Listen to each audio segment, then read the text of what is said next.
What is going on, everybody? Pretty chilly morning for Alabama, right? No, not really. Just moving back from Texas.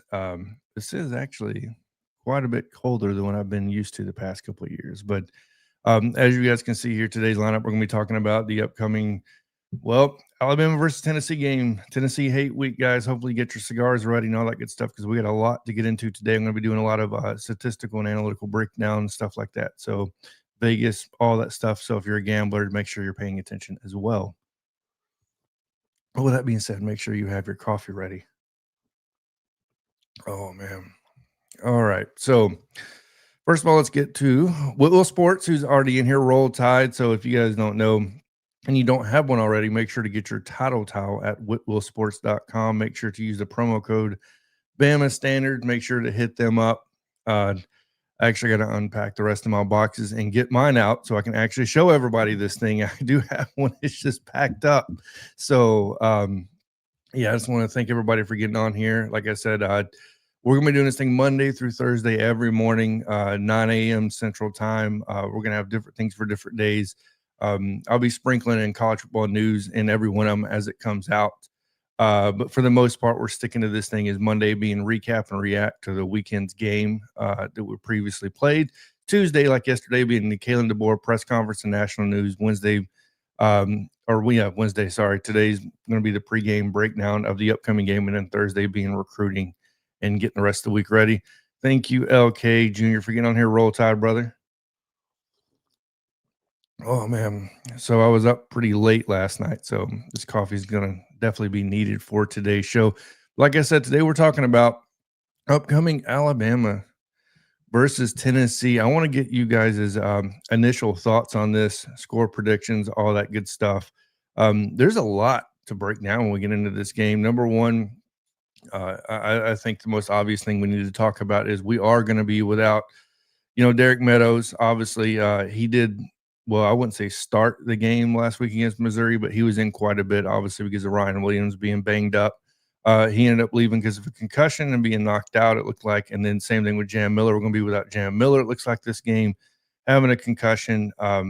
This to me is a big blow, guys. Being without Jam Miller. And the Vegas odds, by the way, completely turned without Jam. So I don't know how much you guys use AI or Chat GPT or anything like that, but I used it with and without Jam.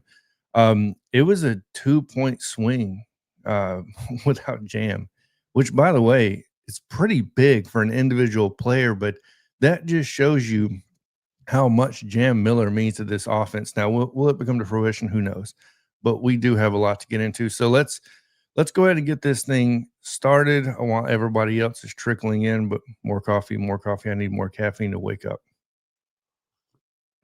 And you know what? That'll be my first question to everybody out there that's listening.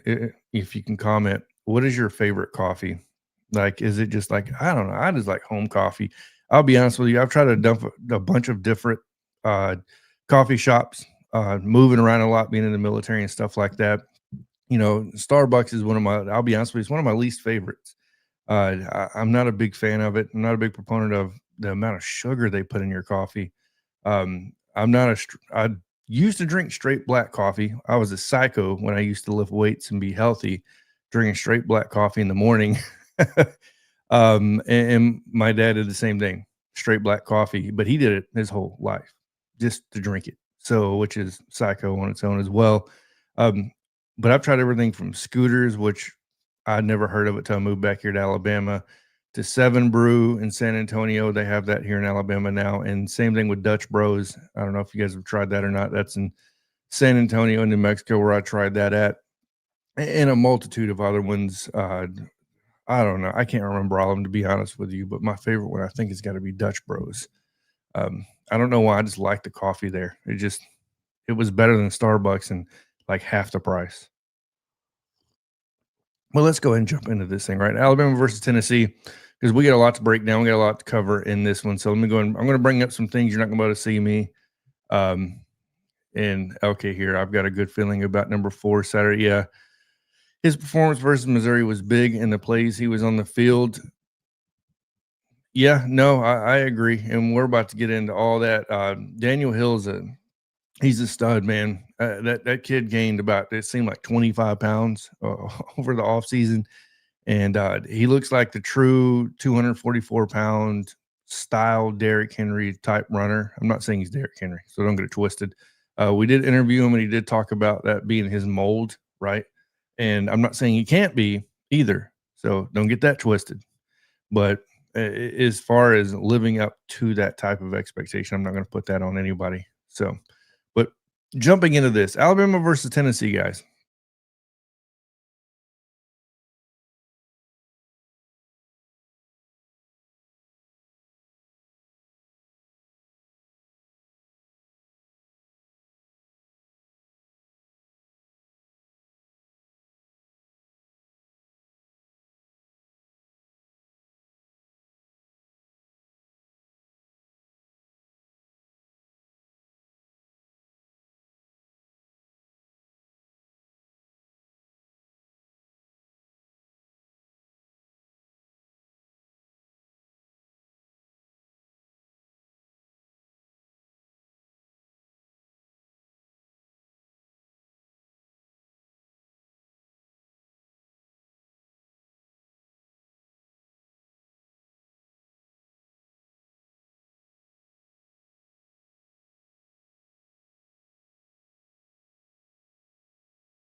Um, we were kind of seeing the same thing we did last year with Vandy and Pavia, but I wasn't impressed. I wasn't overly impressed with what they were doing earlier in the season.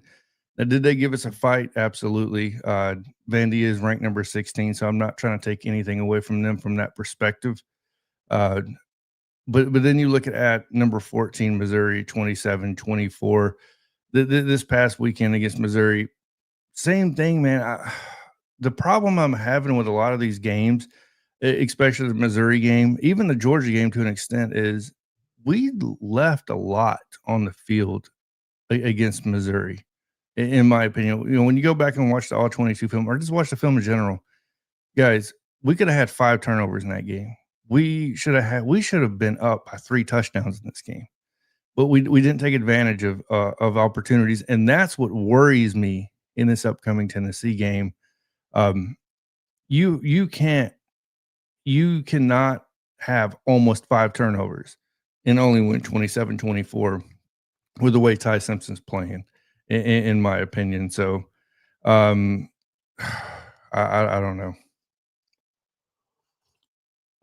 Let's see here. Moving on now to the Tennessee side, because this is where I think things get interesting. And let me get to the comments real quick. Dixie Bar, what happened to Richard Young? Richard Young, from what I've heard, lack of pass pro, pretty much is what this is coming down to. Um, uh, Other than that, I wasn't overly impressed with him outside of 1 or 2 drives this year, and I think that's what it's kind of coming down to. I'm assuming they're thinking Daniel Hill, maybe even AK Deer over Richard Young. I don't know. Richard Young, I know he struggled in pass pro against Louisiana Monroe really bad. So I think that would have probably had a little bit to do with it. Good morning, Coach Carl, brother in crime there, from the Bama Standard Network. Ryan, what's going on, man? Roll Tide, 42-38 Bama. Yeah, no, it's going to be a close one. So I'm glad you put on there. King Family Reacts. Good morning, Roll Tide. Same thing to you. But moving on to this Tennessee side, this is where things, in my opinion, get pretty unimpressive. Give me your thoughts on that. What I'm talking about is they beat Syracuse 45-26. In my opinion, what's the strength of that win? Obviously East Tennessee, I believe it was Eastern Tennessee, something like the ETSU 72-17. That's like us beating Louisiana Monroe. I'm not counting that. They lose to Georgia at home at the time. I think they were ranked number 6 they're ranked number 6 now. They lost 44-41. Yeah, Tennessee could have won that game, by the way, and they just didn't take. Once again, they didn't take advantage of opportunities. They beat UAB 56-24. They win at Mississippi State in a struggle win, 41-34, and then Mississippi State turns around and just looks like just god awful against Texas A&M, right? So, thanks for covering my spread, not in that game. So, referring to Mississippi State here. And then beating Arkansas once again in another struggle win, 34-31. So when you look at these matchups, when you're talking about SEC play, they lose 44-41. They win, 41-34. They win 34-31. Tennessee, it seems like there's an issue here. They're getting scored on quite a bit. In the fact that ETSU put up 17, the fact, you know what I mean? Like Mississippi State put up 34, the fact that Arkansas put up 31. That's what I'm really going to be paying attention to when it comes to this game. And yeah, let me know what you guys think about the opponents, right? So, and look, I'm not bragging on us, but we've beaten now 3 ranked opponents in a row. If we beat Tennessee, this will be 4 ranked opponents in a row. So, and South Carolina is only I think South Carolina is number 1 in the country as far as playing ranked opponents. I think they played 4 this year already or something like that. So it's 3 or 4. It's something like that. But that's all I got as far as opponents go. Now let's move on over to the technical stats. This is something I really dig into a lot. And all these are per NCAA.com. So in case you're wondering where I get my information, but before we jump into that, jump over here, Bama Dave. You don't get to just run the ball. You got to pass block. Exactly, Bama Dave. Man, me and you would be best friends. I keep saying that. People want to, rightfully so, they want to torch or put him on a stick, talking about Wilkin Formby and Vandemark. But at the same time, like, these running backs have got to play their role as well. And Jam last year was outstanding in pass pro, which is why I was so confused on why he was struggling so much against Missouri. Like, brother, you did such a great job all of last year. I don't think he graded lower than 90 ever on a pass pro day. Like, and in this one, I don't think he got above a 50. So, like, in the Missouri game, I mean, it was just absolutely terrible. And it wasn't just him, by the way. Riley missed a couple as well. And I get it. They make great plays, running the ball, catching the ball, whatever. But you got to learn how to pass pro as well. You can't just discount that. You can't knock it. So that'll be something you pay attention to. But getting into this segment called, I call stats that matter, right? So what we're going to be looking at is the offense, defense, and then general statistics. Jumping into the offense real quick after that nice warm drink of coffee here. Points per game.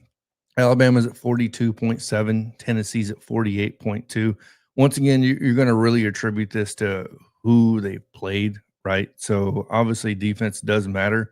Defense is the only common opponent we have is Georgia, right? So they lost, but it was still a tight game on both ends as far as that goes. But there's definitely a common trend. I don't think it's going to take a genius to figure out how you're going to have to beat Tennessee. Total yards a game, Alabama's at 431. They're at 527.8. Guys, they're no joke. Tennessee does have a real offense. I sat there and said I thought Missouri was a fluke when it came to the run game, and people were bashing me for that, by the way, on X. I think Ahmad Hudson is a great running back. I do. I think Roberts is a good running back. I do. I just don't think their numbers tell the whole truth. And when they came out of that game, neither one having over 60 yards, I heard crickets from people that were leaving those comments. Crickets. Because Missouri is just it just comes into the same thing. There we go. Ahmad Hardy. Oh, there we go. So thank you, Justin. It's early. Look, I just woke up 30 minutes ago. Give me a break. But no, in all seriousness, rush yards per game, 126.5. And this is where I don't know why I gave them the edge on this. Oh, because they're at 210. You saw that right. And we're going to get into that here in a minute. Yes, they're rushing the ball for 210 yards a game. They got a three-headed monster over there, and the third one being Joey Aguilar, who can run the ball, and we'll get into that, the individual statistics here in a minute. Pass yards a game, 304.5 for Alabama, 317.8 for Tennessee. Look, Tennessee just has an outstanding offense. Third down conversion rate, we are actually outperforming them on third down, 50.6 for us, them 49.3. It is razor thin, obviously, when you're talking about us outperforming them, but it is there. And this is the one that gets me a little bit. Sacks allowed, we're at 13, which is 2.17 per game now. This last game really hurt us against Missouri. Georgia, we barely allowed any, and Vandy, same thing. We just got them here and there, right? So, and then they've only allowed 4 all season, which is crazy. That's less than a sack a game. 6 games into the season, they've got 4 allowed total. And the thing about it is, guys, I gotta get on here and talk about how their offensive line is probably their biggest issue on offense, because of miscommunication, and I'll get to that here in a minute. But we got to talk about that, right? So, and I know people are going to say that's crazy. They've only allowed 4 sacks. How can that be an issue? Well, we'll get into it. Getting down into the defense, though, we are ranked 18th nationally in total defense. So the people want to put Kane Womack on a stick or a fork and want him fired.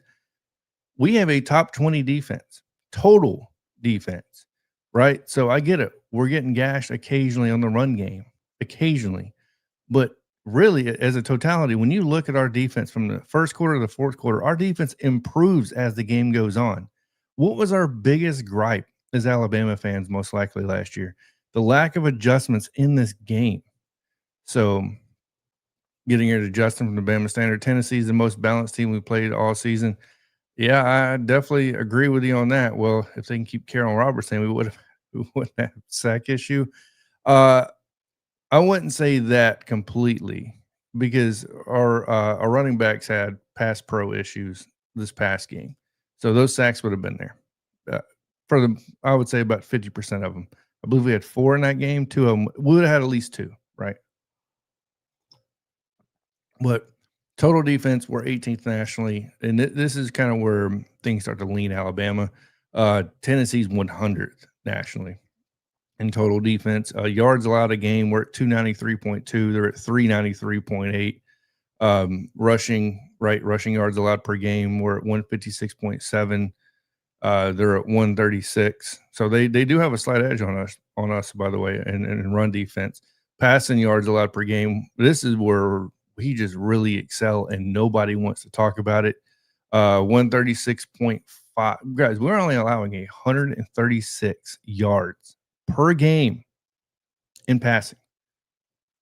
Man, I'm telling you right now, that back end of this defense is incredible. I get it. People want to torch Damani.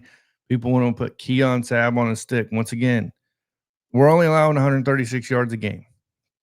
I don't know how much better you want to get.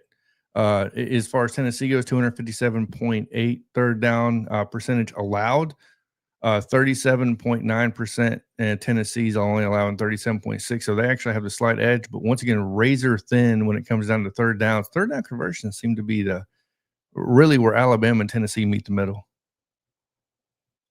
Now, here's another big one people got to pay attention to, and I'm going to get to your comment here in 1 second, Coach Al. Appreciate you getting on here. Obviously, everybody make sure to go follow him if you can on X. Coach Al, I got to get your X handle. That way I can put it on here.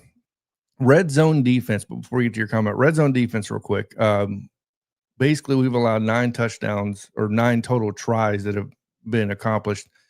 6 being rushing touchdowns, 2 being passing touchdowns, and then 1 field goal. And that's in the red zone itself. And then Tennessee, 21, tries. I don't know why I put TDs. Sorry. It's supposed to be tries. 13 rushing. So they've allowed 13 rushing touchdowns, 5 passing, and then 3 field goals. We're near the top when it comes to red zone defense. I believe we're allowing, 75%? Basically is what we're allowing, I believe, total when it comes to the red zone. So you're not guaranteed to score, and you're, guaranteed way less that you're going to score a touchdown for sure against Alabama in the red zone. Tennessee's not doing so hot when it comes to that category. Now, here's the one that really stings and really worries me, and this is the sacks department. There we go. Thank you, Coach Al. I'll put that on the screen. Actually, we'll go ahead and get to you now. Coach Al, historically, a top 20 defense that has complementary offense are usually playoff teams with a shot to win. Exactly. And so, Coach Al, I'm assuming, correct me if I'm wrong, you're alluding to we have that complementary defense to this offense. And I think why it works so well is because something that Coach Sean brought up on Brinsky on Sharpshooters Sports Talk. Make sure to go check out his podcast and YouTube channel and all that good stuff. Coach Sean brought up from JMHO Sports Talk, so make sure to check out his stuff as well. It's complementary because we're converting on third down. We're staying on the field, in my opinion, right? We're not just getting a bunch of 3 and outs, and we're playing with a little bit more tempo now, in case you guys haven't noticed either. We're getting up the field quite a bit faster, so that is kind of nice. Coach Carl does agree, and there we go, Coach Al. At ALSAN, SAN79 is his X account. Make sure to go follow him. He'll drop some serious football knowledge on you for sure. So I appreciate you getting on here, Coach Al. But sacks is my worry point, right? This is where things get kind of murky for me. We've only got 9 sacks all season, 1.5 per game. Guys, they're number 1 in the country in sacks. They have 26. They're averaging 4.3 sacks a game. This is where things get a little worrisome for me. Why? Well, it's pretty clear. If you're an Alabama fan, you're going to worry a little bit because Formby hasn't been performing. I mean, he's improved in my opinion, but he's not improved enough to where we're just going to stop this from happening, right? Vandermark has been beaten a couple of times this year for sure, and our pass pro from our running backs last game kind of got exploited. That worries me for a team that attacks you, that blitzes, and they don't blitz you. They don't just line up and come at you. They stunt, they twist, right? They bring safeties, they bring corners. Josh Heupel's defense is actually pretty dynamic when it comes to it. It's a multiple defense. So this is not something you're just going to line up against and think you're just going to stop it, right? So you're going to have to almost deal with it as it comes and hope you can just maintain it, right? It's kind of like, in my opinion, Tennessee's defense, right? So I feel like we have the offensive advantage against their defense, and it's strictly because I believe more in Ty Simpson than I do Joey Aguilar. And I'll get into that more here in a minute.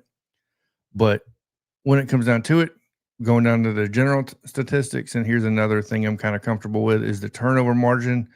We are +9. They're only +2. They do turn the ball over. That's something. Don't get it twisted. Tennessee will throw interceptions and they will put the ball on the ground. So they should be a lot more than +2. They should be near what we are. But we don't turn the ball over a lot, whereas they do. So they do cause turnovers, but they just turn over the ball themselves as well. Right. And I'm assuming a lot of those turnovers are caused from those sacks, because when you get 26 sacks in 6 games, I'm assuming a couple of those, 1 or 2 or 3, are going to be from the quarterback fumbling the ball. So, yeah. And then penalties. This is something. If you would have told me last year to this year, would have been this improved. I would have told you you're crazy. It would have been this. But 32 total penalties this year, 5.3 per game is what we're averaging. In Tennessee's 44 for the year, 7.3. So Tennessee is struggling, kind of like we did last year with penalties. And this is something you definitely want to see, considering we're playing in Bryant-Denny Stadium. So I'm kind of happy that's the case in point when we're talking about this. It should help us out a little bit from that standpoint. So when you look at this, stats that matter, why am I showing you guys this? What the hell am I talking about? Why am I reading you off these boring analytical stats? Because it's very simple. When you read down and you break down these stats, Coach Al, Coach Carl, you guys, from a fan standpoint, it makes things a whole lot easier to see the game as it comes, right? So clearly both teams have a good offense. Clearly Alabama has a better defense. Tennessee is struggling mightily on defense, and I think it's definitely showing up on those scoreboards. When you look at the turnover margin, you basically say you can't trust Tennessee to not turn the ball over, and they're going to commit more penalties. And the fact that it's at Bryant-Denny Stadium has to give you the slight lean to Alabama. Not saying that because I'm an Alabama fan, guys. I'm telling you right now, if you guys know me, if you watched anything I've made in the past, I feel like I pride myself as being one of the most unbiased Alabama fans out there when it comes to breaking down games. And normally, if you would have told me Jam's going to be out of this game, I know Derek Meadows didn't make much of an impact, but Ryan Williams should be a little bit better health-wise in this game. I would have said, I don't know how much of a chance we would have had in this game to realistically win, right, without Jam. And I'm talking about not realistically, that's the wrong word. I would say put it in a percentage. I would have said probably 45 to 55, right? So 45% chance for us to win this game, where Tennessee has probably a 55. But the fact that we're in Bryant-Denny Stadium, the fact that Ty Simpson is playing out of his mind at the current moment. And I know a lot of people are going to say, we only put up 200 yards last game. It's the way he put up the 200 yards. It's the fact that he doesn't really turn the ball over, right? So it's stuff like that that matters. But we know when you look at all of these stats, it's going to come down to Alabama, in my opinion, is going to have to make this game under a total of 60 points for us to win it and be comfortable with it, right? I think if we get into a shootout, that won't help our cause. Why? Because you're basically eliminating our strength at this point against this team, which is our defense, because they know their defense is going to give up points. So we know Tennessee's going to come out and they're probably going to try to make this into a shootout. So Coach Carl here, we're playing too many tight games. We have to figure out how to put teams away. We got to learn how to step on a throat and absolutely put teams away. Like, let's just end it right now at the moment. And we struggle doing that. So LK Jr. here, Ty and coaches are coaching up to OL in practice this week. Yeah, no doubt. I'm sure sacks by Tennessee is a major focus this week. I'm thinking screens, dump offs, and Daniel Hill and his 240 pounds. Yeah, up the gut, slow down the rush. No, I absolutely agree. And I have, as a fan, that somebody that only studies the game, has never really played it at a high level. Obviously, I didn't play past high school, right? I've never really coached at all. So I'm not going to sit there and say I'm a coach, obviously, because I'm not. But I will say, when I think of teams that are aggressive, that blitz a lot, we know, throw those screens, throw tunnel screens, throw to your running backs out in the flat. And I think the one thing we're going to see more than probably against the game against Missouri is, if I'm Ryan Grubb in this offense, I'm leaking my running back out to the flat quite a bit, because Tennessee does not deal with that very well. right? These guys get overly aggressive, and the teams they've played, they've managed to get a lot of production from the running backs catching the ball, right? So leaking those running backs into the flat. And once again, it has a lot to do with the fact that they get kind of overly aggressive on that line. And there's a reason why they have 26 sacks. But like you said, you got to take advantage of that. With these guys being that aggressive, halfback draws, I mean, that would completely stop that, right? So, but it's going to be interesting. It's going to be a good game. I know. Make sure to leave in the comments you guys' score prediction for this game, Alabama versus Tennessee. Like I said, I have my cigar already. But with that being said, I'm going to go over some individual statistics before I go over the AI that I used. Use ChatGPT. I think it's called 22S for the simulation predictions and all that stuff. I'll go over that here in a minute. But getting into what individually these guys have done this year, I'm going to start off with Alabama. Ty Simpson is throwing for 1,678 yards this season, 70.9% completion percentage. And here's what I love about this: 8.9 average per completion. We're talking about yards here. Great. Like he's not just dinking and dunking the whole game, right? 16 touchdowns to only one interception and 12 sacks in a rating of 172.4. Yeah, the production from the quarterback looks like a quarterback, right? So I love it. Ty's on a roll right now. Hopefully that can continue. This dude has been nothing but a leader on this team. Coming up, letting the time wind down, driving me crazy. Making these checks, on the offensive line, the hot routes to the receivers, the checks to the receivers, all that great stuff. So Ty reminds me of Bryce early on, holding onto the ball too much. Needs to learn how to throw it away. Yeah, Bryce Young did it, and Tua did it a lot. Tua drove me crazy. I mean, Bryce did it, but Tua really drove me crazy doing it. Like, just throw the ball away. Against Missouri, there was one he was rolling out to, I can't remember which side. I know he's rolling out to the right, and he almost got sacked, got away from it, and still didn't throw the ball away, and ended up taking a sack. Like, brother, you're out of the box. You can throw the ball away, right? Just throw it out. Throw it 30 yards into the stands, and just doesn't do it. Sometimes I feel like he tries to do a little bit too much. Justin, Tennessee's defense is very optimistic and good at creating turnovers. They are at that. They've been able to convert those turnovers to points. We have to protect. But yeah, no, absolutely. And that's the thing. It's almost like a balancing game for Tennessee, right? They do create turnovers, but they also turn over the ball a lot. That's why they're only +2. And he will learn. He's only started 6 games after. Oh no, absolutely. And it comes down to game reps. Coach Carl, I know you can comment on this. Coach Al, I know you can comment on this. Any coaches out there can tell you that it's one thing to go through practice and see these reps and get them live in practice. But when you're talking about live in game, I'm sure it's a completely different perspective. The game is moving a lot faster, right? That's why Ty has been calling timeouts in these games. When he doesn't feel comfortable with the checks he's putting in, or he's changing the Brailsford puts in initially for the offensive line, and same thing for the receivers. And if he doesn't see something pre-snap that looks right, he calls a timeout. And I know it aggravates the fans, but I would much rather him do that and put us in a better position to get the first down or whatever that looks like than, to us play from behind on the sticks. So let's see here. Yeah, no, absolutely. Y'all listen to Coach Al. He knows football. Coach Al for sure knows football. But getting down into this, Jam Miller would have became our leading rusher, but he's not going to be playing this week. So we can't really talk about him in my perspective. Kevin Riley would be the next guy up, 44 carries, 183 yards, 4.2 average, no touchdowns. AK Deer would be the third back at 7 carries, right? 85 yards and a touchdown. And then it's Ty Simpson, 40 for 58 and 2 touchdowns. And then it's Richard Young, which we haven't seen in 3 games, 19 carries, 48 yards and a touchdown. So that's the worry.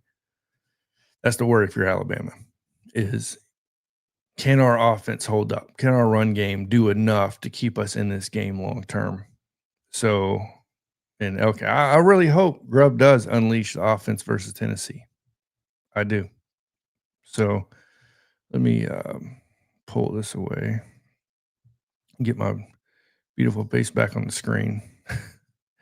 But breaking down more into this, receivers, Jeremy Bernard is our leading receiver right now, 28 receptions, 412 yards, 5 touchdowns. Ryan Williams, number 2, 21 receptions, 336 yards, uh, and 3 touchdowns.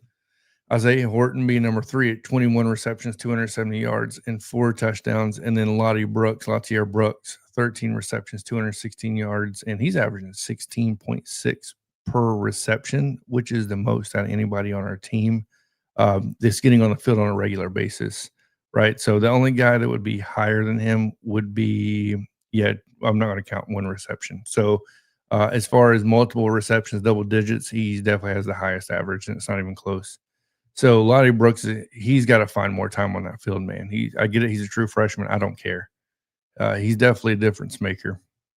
As far as the kicking game goes, this is continually, he's 9 of 13, 69% total, right? 4 for 4, or he's 6 of 6 under 39 yards and under. 40 to 40, we'll say 40 to and more, he is 3 of 7.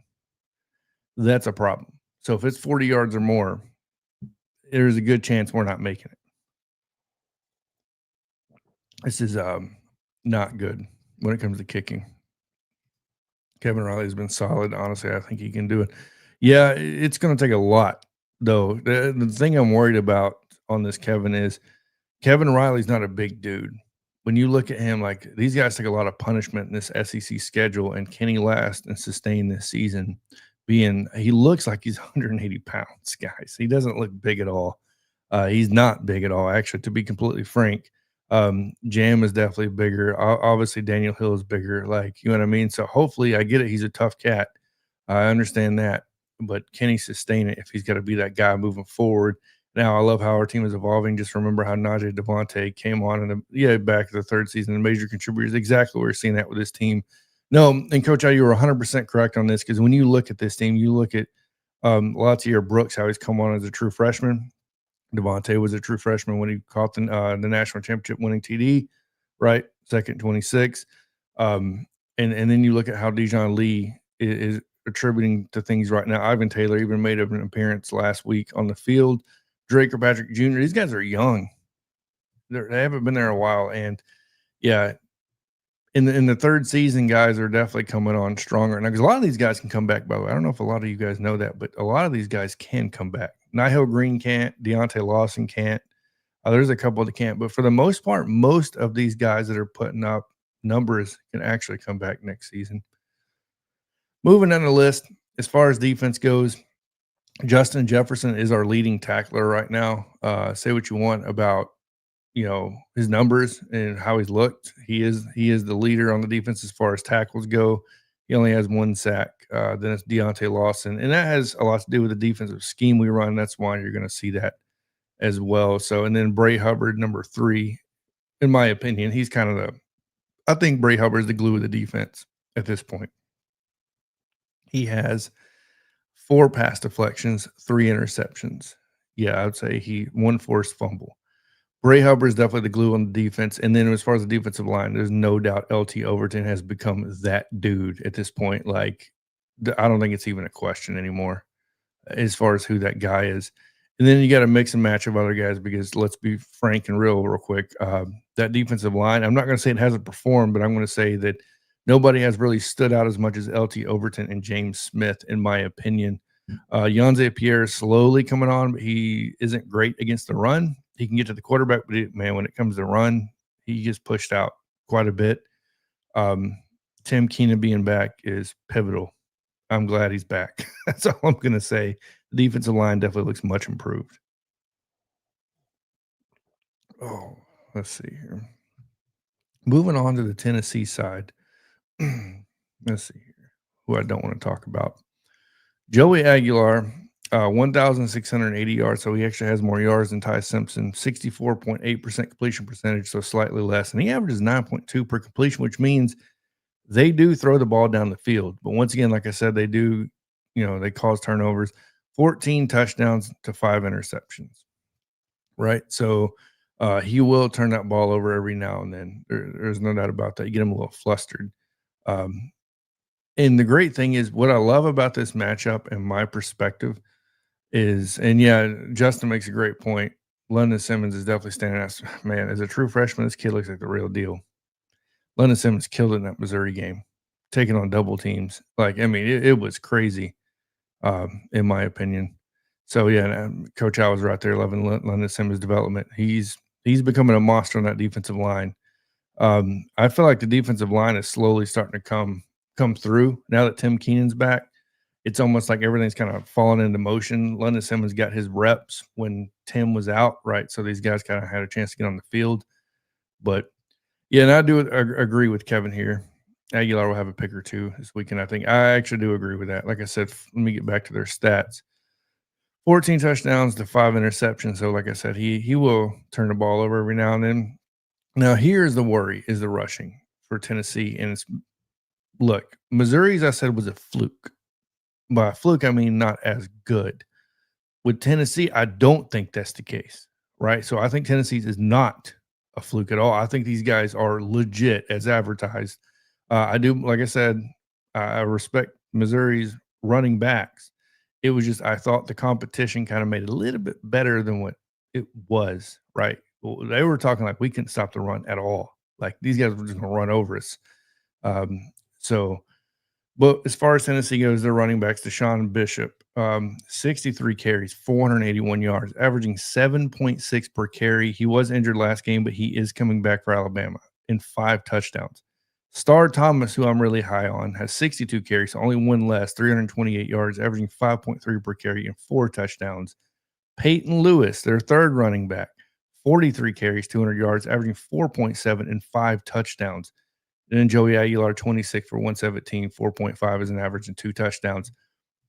Guys, they can run the ball. Like Tennessee is not that team to be messing around with when it comes to running. If they get some momentum running against us, it's going to be a long day and it's going to be a real problem. And they're going to be able to shut that crowd up really quick because it's going to be one of those days where it could be turning into 3rd and 3, and they're just going to constantly convert these 3rd and 2 and 3rd and 3s. And it's going to become aggravating really quick.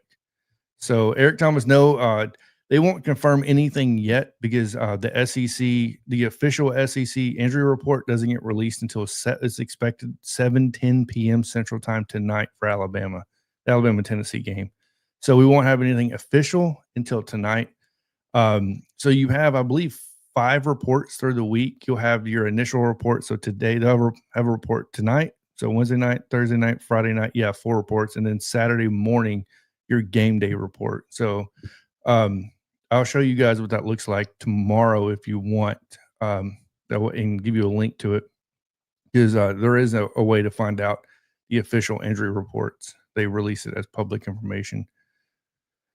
But moving down, like I said, Deshaun Bishop averaging 7.6 yards per carry. 5 touchdowns. Star Thomas at 5.3 as an average with 4 touchdowns. Peyton Lewis is at 4.7 with 5 touchdowns. I mean, yeah, Tennessee's run game is what I'm worried about here.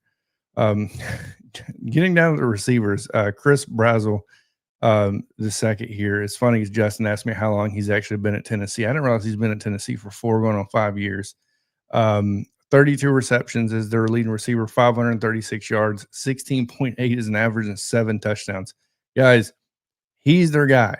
Like, right, as far as touchdowns go. When it gets to the red zone, he's that guy. Braylon Staley only has 1 less reception at 31, 431 yards, 13.9 per average, and 2 touchdowns.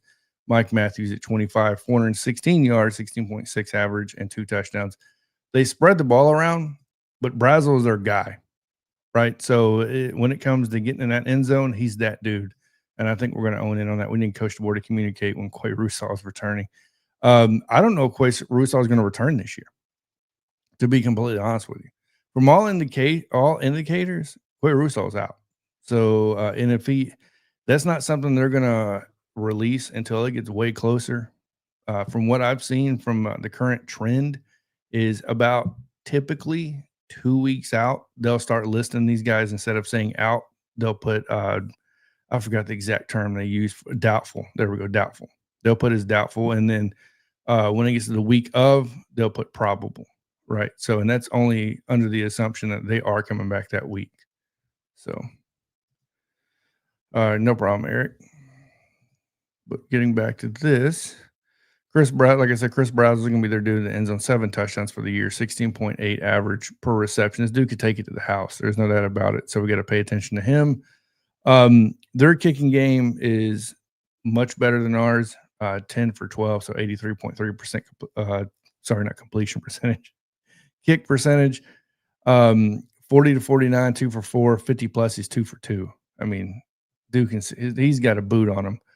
Max Gilbert's who we're talking about here. And then Arian Carter obviously is going to be their leading tackler. In case you guys have been living underneath a rock, Arian Carter is a monster in my opinion. Dude is all over the field. And then it just goes downhill from there. But when you look at people you got to start paying attention to, Dominic Bailey, defensive lineman, 3.5 sacks on the year, right? So, and I'll be honest with you, it's 26 total. You got Joshua Josephs, 4 sacks on the year. I mean, I'll be honest with you, Jalen McMurray, defensive back, has 2 sacks on the year. And I wanted to say that so you pay attention to something. It's not just their defensive linemen in their edges coming after the quarterback. I'm telling you guys right now, what you're going to see is you're going to see these safeties coming down, or you're going to see a delayed blitz coming off a corner, right? Or a hangover safety that comes down near the box, and he'll wait for the clear out to happen, and then he'll come screaming through, right? And if our line is not paying attention, or running back is not paying attention in pass pro, it's going to happen too quick for us to stop. And that's kind of their MO this season. I'm noticing as these twists and stunts they're performing with somebody screaming down the middle or off the edge, it's hard to stop. And I think we know that going into this game, but there's a reason why they got 26 sacks. It's working effectively, right? So is their defense giving up yards? Yes. And I think that's a lot of the reason why. Tennessee's taking a lot of risk. I can't remember the Florida defensive coordinator a couple of years ago that got fired. He was terrible, but he was known for one thing, and that was he's going to blitz almost every single time. I'm not saying he's him.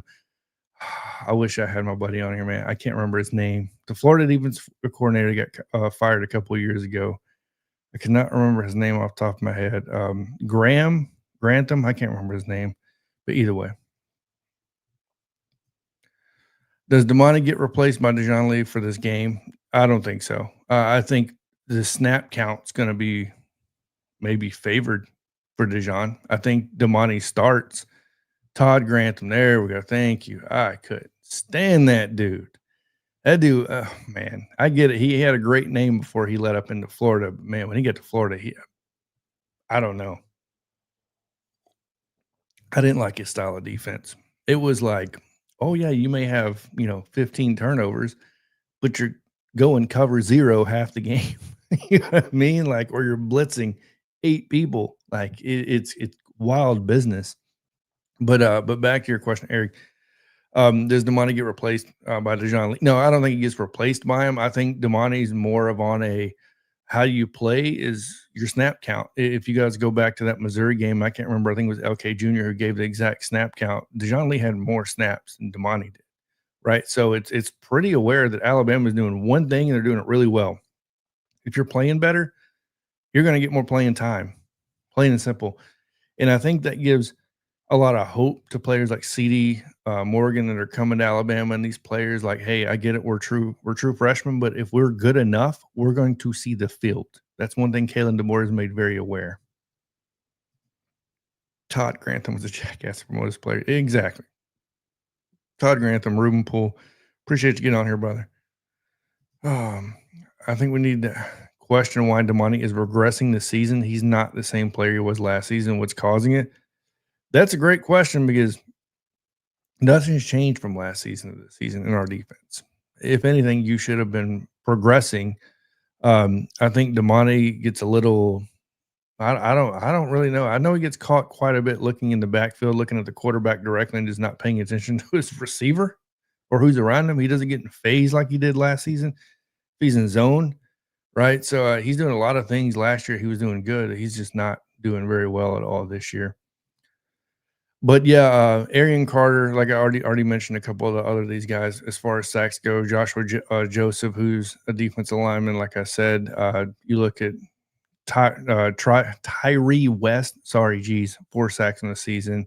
Dominic Bailey 3.5 sacks in the season. And you have a I mean, it's a all hands on deck type thing. Jordan Ross, Nathan Robinson, both those guys are defensive linemen, 1.5 each. I mean, half sacks across the board. I mean, you have cornerbacks, you have safety, you have defensive backs that are getting sacks. Like I said, these guys are going to be screaming towards the quarterback, and we just got to. I'm sure Ty Simpson's going to be made very aware, and we need to have a check down and a leak somewhere that is going to prevent this stuff. And just like it was mentioned earlier, screens will slow this thing down. We can slow We have the offense to slow Tennessee down. I think that's the one thing Tennessee has not faced. So when I go back and I look at their opponents, let's bring this back up. Syracuse, not a formidable offense. ETSU, we're not going to say they have a formidable offense. Georgia does not have a formidable offense. I'm sorry, they don't. UAB does not. Mississippi State does not. Arkansas does not. There's no offense on here that screams like a threat to that defense that will really tear you up. Not like Alabama has. And especially from the passing perspective. I personally think that if the biggest worry for Tennessee has to be if Alabama somehow finds just a little momentum on that run game, Tennessee's probably not going to be able to stop Alabama at all in this game. We may punt the ball once, maybe, right? So, yeah. I think the D-line will be getting better going forward. I hope so, because Freddie Roach, man, he's been catching a lot of flack this year. So, the money makes some people soft. Kenneth Lay, appreciate you getting on here, brother. Yeah, I won't disagree with that. You know what I mean? So I can't agree, but I can't disagree, right? So I'll say that I think players have been getting paid for a long time before, and I think now that it's just made more public and they can flaunt it, maybe. I think the culture has changed. I think I'll be straight up honest with you. I think our defense was getting a little soft when Nick Saban his last couple of years there, and that's just my honest opinion on it, man. If you notice that there has not been Demani Price interview videos like last year, yeah, exactly, Eric, and that's a big piece of it, right? So because these guys are made very available to the press. I don't know if you guys know that or not. Nick Saban did not allow, number one, no true freshman, no freshman period, I think, could even talk to the press. And I know he restricted almost all of them. Like, I think they were allowed to talk like once a week during a certain day and time. But now it's definitely more player friendly. I think Demani rebounds. He got targeted very little for the first few games. Yeah, boredom, lack of focus.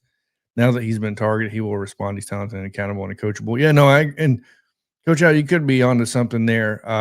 It's almost like Bray Hubbard caught that flack from game one, and he got called out by everybody in the media, and it kind of like woke him up, right? And it started a fire underneath him. I think you can see the same thing from Demani going forward. I like the progress we see on Keon Keeley. He looks good. I don't know if you guys watched the actual press conference Kalen DeBoer did, but I talked about it yesterday. Keon Keeley is progressing the defense. It has nothing to do with injuries or nothing. He's not completely comfortable there in that defense yet. He is getting more comfortable, which is why you're starting to see him a little bit more. But Nick started being too friendly. LOL. Yeah, that could be it. I mean, I'll be honest with you. I never seen him smile so much until those last couple of years in Alabama. When he started smiling a lot of us are going, is it that time? He's too happy. So it's tempo running that hurts. Yeah. So getting back to this, there's just nobody on this opponent's list that screams offense that against Tennessee that's going to be a huge threat to them outside of Georgia, and that's just because it's Georgia, right? So playing Georgia is going to be tough in any scenario. There's just no getting around it. It's kind of like us playing Auburn. Like us playing Auburn this year, it's a tough game. Every year Auburn's, it's very rarely that we go in and dominate Auburn. Same thing, vice versa. It's just a matter of it being that game. And Georgia is definitely one of those games. It's going to be a tough game no matter what. And with Tennessee, I believe, they've faced one now ranked opponent on their entire schedule against Georgia. We're at 3 in a row. They'll be at 4 in a row. So, I mean, come on now. Truly, do you think they are playing? So are you talking about playing too many players? I don't know why I read that as paying too many players. I don't think they are playing too many players, and here's why I think they're not. I think they are on the offensive line now. I think early on it was a good idea because you guys get hurt, guys get banged up, and you rotate guys a lot. And I think you need those guys getting some repetition for when guys do get down. They have to miss a game or you just substitute. I think it's a good idea. I mean, the staple for Alabama during those prime years were rotating players, right? Our second string on the depth chart was getting a lot of snaps through the season, and it paid off in big dividends, not just because of the depth being there. And I'm not saying the depth is what it was back then. I'm definitely not saying that. But what I'm getting at is over that course of that season, by the time the end of the season came around or the playoffs came, well, not playoffs, but the championship came around or the SEC championship came around, those guys had actual reps put on the field and meaningful snaps, right? And I believe that stuff does matter, not just in this season, but moving forward when they do become a starter, right? They're not just going to get on the field brand new and blind, trying to figure this thing out. So, Coach Ron, with you, Coach, yeah. So, O line rarely ever rotated anyone before. Now that I agree. That I will 100% agree with you on. But I have to trust Ryan Grubb in this scenario because Ryan Grubb was one of the best at coaching the O line before he became an offensive coordinator. He was a very highly touted guy for that, from that position. So, I mean, our O line does look tremendously better from last season. I don't know how you guys feel about that, but I definitely feel like we're much improved from last season when it comes to the offensive line. I get it. It's aggravating to watch Carroll not be on the field, right? Or Jaden Roberts not be on the field. I don't know how much of that is going on inside the locker room, how much of this stuff we don't know, but yeah, I understand the frustration though. Yeah, it's a long season. Rotation helps prevent injuries. Exactly. So, and will Grubb be here next year? That's $1 million question. I mean, how many more job openings are we talking about? Because we already have about 50, it feels like, right? And we're only mid-season, right? I mean, damn, we're literally mid-season, and we have like 6 or 7 job openings, like major job openings in D1 right now, which is pretty crazy. Playing kids helps you down the line. Exactly. If you need them, you know what they offer. Yeah, and Kenneth Lay. Thank you for getting on here, brother. So many job openings up. Exactly. So who knows? But moving on back to this, yeah, I'm going to give my score prediction before I get off here, and then I'll finish up the questions that are on here. So let me go ahead and remove this. Go back. There we go. All right. So my score prediction on this game. Give me your score prediction right now in the comments, and I'll show mine real quick. Is going to be 28-24 Alabama with a win. Obviously, Alabama winning, but 28-24. Believe it or not, I do have a reason why I put that as a score. It's not just because of ChatGPT. It's not because of Vegas, but I believe if this score gets over 60, our chances slowly diminish on winning this game. Why? Because I feel like the closer it gets to a shootout, the more of an advantage Tennessee has. Tennessee on paper, right? On paper, and look, they do have a 3-headed monster at running back. It's for real. And if they take away our advantage, which is the defense, it will slowly get out of hand for us. Not out of hand as in they'll blow us out, but what I'm getting is our chances of winning will diminish, in my opinion. So I think the key number is 60 and under to keep it for us to win this game. So that's why I put 28-24 to keep this game under 60 points. And according to ChatGPT, under I think it was like 10,000 simulations of Jam Miller being out, Derek Meadows being out, right, and all that stuff being incorporated. I believe it was like 48.2% chance Alabama to win through the 10,000 simulations. And of course, that stuff is just bogus, right? It's just numbers and analytics. But the key metric on it that kept sticking out to me was 60 points. It said under 60, Alabama goes above 50% chance to win, right? It says if it's basically Alabama to win by more than 7, it was so low, it was crazy. Alabama to win by 3 and less, it was over 50%. So I feel I'm kind of like on board with that. That's why I put 28-24. I feel like that kind of is the number to keep it under 60 because, yeah. But let's get into so Alabama winning 28-24. Like I said, make sure leave in the comments you guys' predictions. I'm going to get to the rest of these comments, and then we'll jump off as we're over an hour now. Good thing is that Grubbs is not on anyone's hot board. Haven't seen his name. Yeah, man, coaches. I guess you guys can probably speak to this more than I can. These hot boards are for media things. They're not necessarily what's really going on, right? So it's just more along the lines of assumptions. So I won't speak too much on that. I don't know if Grubb is on anyone's hot board. I know if jobs keep opening up, I believe Auburn's job will open up. I believe Florida's job will open up after this past week, possibly moving forward. So we'll see what happens on that. But if Auburn opens up, if Florida opens up, if somebody, Matt Rule, takes the Penn State job, right? That's the assumption right now. Nebraska opens up. I mean, it's just a downhill snowball effect at that point. So, Todd Grantham. We're still talking about Todd Grantham. 34-17, Kenneth Lay, Bama to win. And Coach Out Ruben. Brett Grubb has been a huge benefit to Coach Kaplovich. Oh, yeah, that's a two-headed monster. O-line coaching, and our players are obviously developing. I love the competition. No, absolutely. Coach Kaplovich is good, but having Ryan Grubb there, I feel like he brings that intensity that wasn't there before Coach Al. From what I've heard around the campus is that you can be standing in that Arby's parking lot near where the $1 Million Band practices, that practice field for their band, and you can basically hear Ryan Grubb screaming from there. Like they said, he brings the heat. He brings that offensive line, that true offensive line mentality to the team. And he gets in he's the guy that gets in these players' faces and stuff like that. And by the way, Jamarcus Shepard lighting up Isaiah Horton this past week against Missouri for not running the top of his route. That was something we haven't seen in a while either. Jamarcus Shepard's he's an in-your-face guy as well, but usually it's him being happy. They don't really show much of the him being, tearing a dude's ass in half like he did Isaiah Horton. So he definitely did that, made a point. So, but yeah, it was nice to see that. But to be honest, do you have any? So, but to be honest, he did have any corners to cover well. Yeah. And that's the thing with Tennessee. They're lacking on the back end. It's horrible. 42-24. Lottie Brooks is a breakout game with 2 TDs. This offense is going to roll. Lottie Brooks could be that dude. I think he could be that dude. He's been great this year. Bama hasn't stopped many opening drives, 7.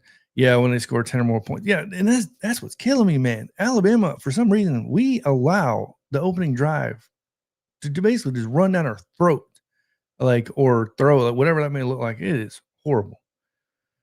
Girl's wife don't want to be here anyways. Everyone should show her love so they don't really. Yeah. No, I don't know anything about Grubbs' wife. I'll be honest with you, I've done no research on that exactly. So, but exactly, John. Yeah. All right, guys. Any last final questions before we jump off here? I got Alabama winning 28-24 against Tennessee. Look, I don't like Tennessee. They're my third most hated team, right? So I have to go Auburn 1, LSU 2, then Tennessee 3rd. And that's because I'm just not going to respect Tennessee as much as they try to respect us, because we beat them, 16 times in a row? No, I'm just playing. Josh Heupel's a good coach. Tennessee is a good team this year. I think they're a little overlooked, to be completely honest with you. From the perspective of the run game, Missouri was getting all the love while they were getting almost none. And before you knew it, you turn around and you saw Tennessee was kind of the for real deal when it came to the run game. You go and look at what's going on. And I think Kane Womack has his work cut out for him against Tennessee this week. Run fits, run fits, run fits. Coach Carl, Coach Al, can we say it any louder? Run fits are probably going to play a role in this game. Getting to the quarterback is probably going to play a role in this game. Joey Aguilar is the real deal, folks. I'm not saying he's going to win the Heisman, but what I'm saying is he's an SEC quarterback. He can throw the ball down the field. Does he get a little inaccurate down the field, like throwing, I'll say, past 30, 40 yards? Yeah. But he can hurt you with his arm, and he can hurt you with his legs if he wants to. I think Tennessee is not a layover team, but I'm still going to talk that mess. Still going to talk that trash. It is Tennessee hate week. I can't stand Tennessee. Trust me. I'm glad this is a monitored live stream. Other things would be probably said in all seriousness, but it is what it is. If you guys didn't check it out, please go on the Bama Center and check out last night's show they had with Dante Stallworth from Tennessee, obviously, and they had Terrence Cody on as well with Marvin Constant, Justin Riley, and Daniel Petty. Man, that was a great live stream, so make sure to go check that out. But other than that, it looks like we have no more questions, no more comments, and all that good stuff. Please let me know what you guys think about the live stream, the format, how I do it, any improvements you guys want to see, stuff like that. If I bore you to death, just let me know, right? So I'll be here Monday through Thursday, 9 a.m. Central Time to 10 or 10:06 like it is right now. Talking football, like I said, Monday, recap and react to the games. Tuesday, presser and national news, talking about the Kalen DeBoer presser. Wednesday, pregame breakdown like today. Then tomorrow, I'll be definitely talking recruiting and other college football news that does come out. So Thursdays will probably be a little bit of a shorter show. Keep that right at an hour or a little bit under an hour. So other than that, everybody have a good day. And as always, roll down tide.